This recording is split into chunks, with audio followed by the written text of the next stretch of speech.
Hey VC friends, welcome to another episode of the Vinyl Survivor. 5 albums up on the chopping block, and we're gonna find out which ones made it and which ones didn't. So let's go ahead and get into this. Something you recently saw in an inbox, and it was purchased at the Lake City Antique Mall. This is Genesis in the Beginning. It's a reissue of their first album called From Genesis to Revelation, the black cover. But that's really difficult to find here in the States, at least, and I definitely wanted to hear this, and this is a nice clean copy of this reissue from '74, I believe, is when this reissue was done.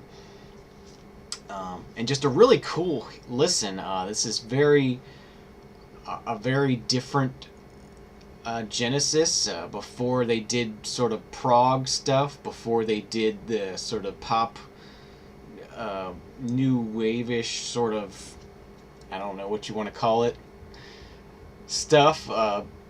This is sort of pop psych. They sort of went from pop to prog, and then back to pop in the '80s. So this is kind of the interesting. This is very cool to listen to this. Very cool to hear it. I enjoyed this. I enjoyed this quite a bit.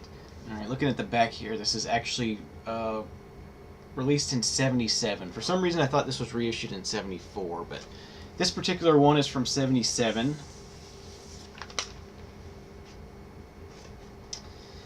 On the London Records label.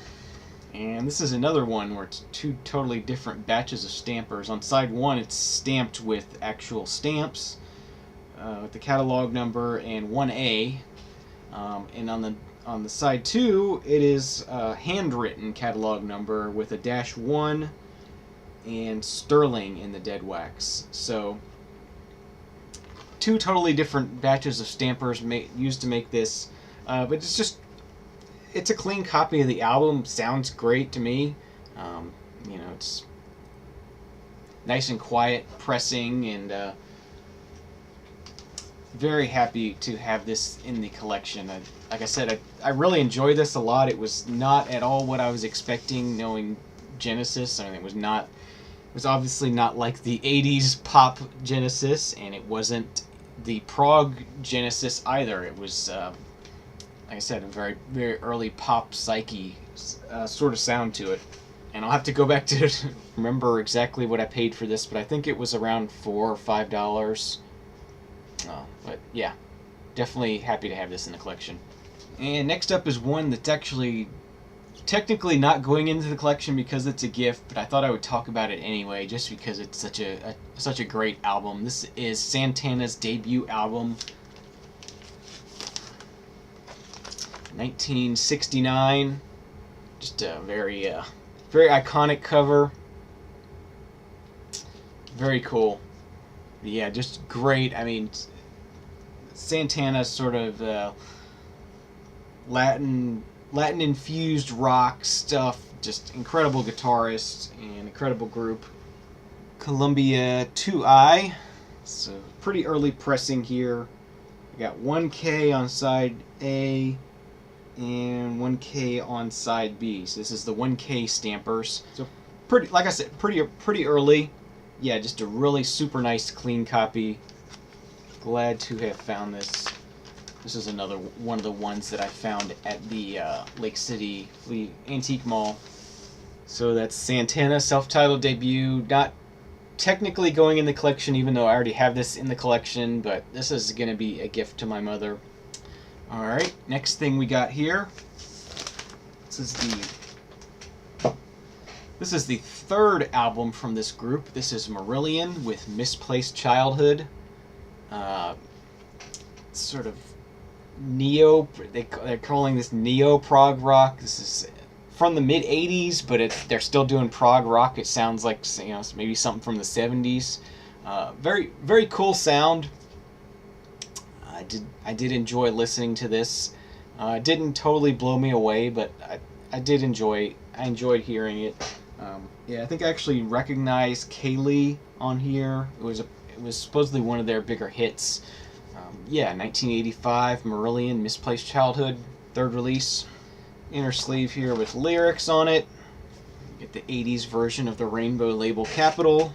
And this one also has sterling in the dead wax. Z6 and Z7. And I don't know anything about capital capital plates, so Z is quite, and that's the last letter of the alphabet, so maybe these are the pretty late plates. I don't know.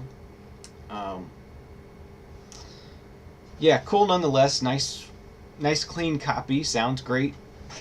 So yeah, it's Merlin's Misplaced Childhood going in the collection. Like I said, thoroughly enjoyed listening to this, and I look forward to hearing some more Merlin stuff.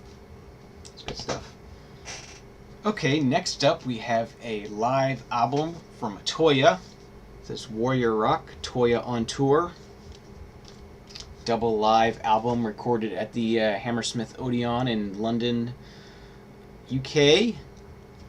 Very cool live album. This is one that John Ballard, Punk Texas, had played a song from in one of his videos. The song called "It's a Mystery," and I really enjoyed the track, and I went ahead and went on to Discogs and ordered this just so I could have it in my collection, because I really appreciated, really enjoyed how it sounded. Like I said when I bought this, it sort of has, it's hard to explain. It's like an 80s, there's like an arena rock sound to it. There's some synthy kind of sounds to it. It almost has like a definitely very much like a diva sort of sound to her, like maybe like a Barbara Streisand or a Bette Midler kind of thing. It's just a lot going on there. And one thing I learned from one of my viewers that clued me onto this, Toya is actually married to Robert Fripp. So that was quite a shock to me, and interesting. I would have never, listening to this music, I would have never thought that she would be married to somebody like Robert Fripp. But I guess sort of opposites attract sort of thing, maybe. But definitely very enjoyable live album. You gotta be kind of into the 80s sort of sound, I think, to really appreciate this. But I definitely enjoy this. This is on Safari Records. And there's a Townhouse stamped in the dead wax. That's Townhouse Mastering in London. That's where this was mastered. This is also a UK pressing. I don't think this was released in the US. But yeah, just a very cool album, live album to put on if you want to just have something, you want to just have some energy, if you're doing some housework or just want to put this on at a party or something. This is really fun listen, really enjoyable, high energy, just cool live album, and I really enjoyed this. So thanks, John, for turning me on to this. It's definitely going in the collection. Alright, and last but not least, we have the debut album from the Kentucky hip-hop group Nappy Roots. This is Watermelon Chicken and Grits. This is released in 2002, February 26, 2002, so it's about to have its, well, I guess it's 11th year anniversary now. Very cool double album on vinyl. This is something I bought on CD when it came out, and I've loved the group ever since. And just, they sort of have that southern hip hop sort of sound. Really enjoyable. There's a picture of the group there.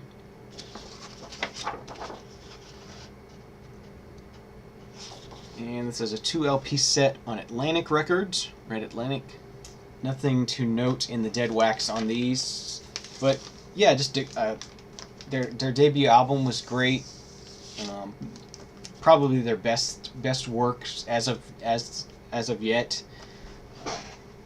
It's got just some great stuff on here: Country Boys, Aw Naw, Po Folks, Dime Quarter, Nickel Penny, good stuff.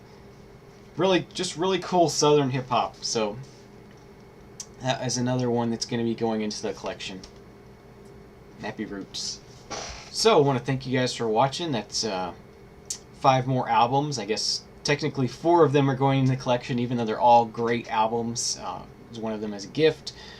But another great episode of The Vinyl Survivor. I thank you for watching, and we'll see you again real soon. Cheers.